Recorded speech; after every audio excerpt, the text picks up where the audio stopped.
مراسم جنازه سالم زدیار. 3 مهاجم در میان نمازگزاران انتحار کردند، اما یک مهاجم دیگر که قصد حمله در مراسم خاکسپاری روز شنبه را داشته و 12 مهاجم دیگر که برنامه حملات انتحاری در کابل را ریخته بودند از سوی امنیت ملی بازداشت شدند. اما حمله بر مراسم جنازه محمد سالم زدیار هرچند برای مقام‌های حکومتی شاید غافلگیر کننده بود، اما برای گارنیزون این طور نبوده، چرا که این نهاد امنیتی اطلاعات در پیوند به رویداد شنبه در دست داشته است.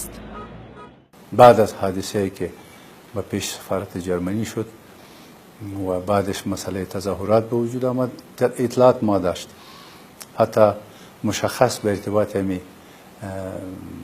مظاهره و به اصطلاح تحسن و بعضی گپ‌ها هم اطلاعات خود ما داشتیم.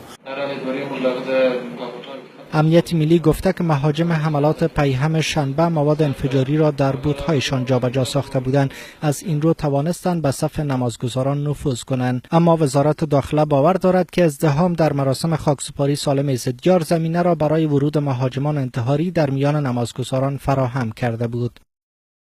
ما تدابیر خود داشتیم در ساحه، چندین کمربند محافظتی را ایجاد کرده بودیم و شما میفهمید که یک جمع کثیری از شهروندای ما در اینجا حضور پیدا میکنند و از این فرصت و از این بیروبار تروریست‌ها استفاده میکنند و داخل میشن.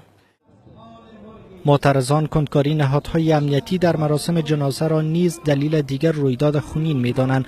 به باور آنها اگر پلیس از ورود انتحاری‌ها آگاه بود باید جلو آنها را می‌گرفت یا اینکه تدابیر را سخت‌تر می‌ساخت. دوستای دیگه بودند که حتی از بزرگای ما بادیگارد تقریبا که 10 نفر وزیر صاحبا و بزرگای ما اگر بوده 10 نفر بگیری 100 نفر صاحب تن محافظین خودشان بود. یعنی به خاطر بازم یک تدابیر پیشگیرانه برای پلیس در داخل جایی نبود. کابل در این روزها گواه رویدادهای شدید امنیتی است که تنها در 4 روز اخیر در رویدادهای گوناگون 106 تن کشته شده و 562 تن دیگر زخمی شدند که اکثر آنها افراد ملکی اند. نزد شهروندان پرسش این است با آنکه نهادهای امنیتی اطلاعات قبلی هم می داشته باشند، اما چرا جلوی این حملات گرفتن نمی شود؟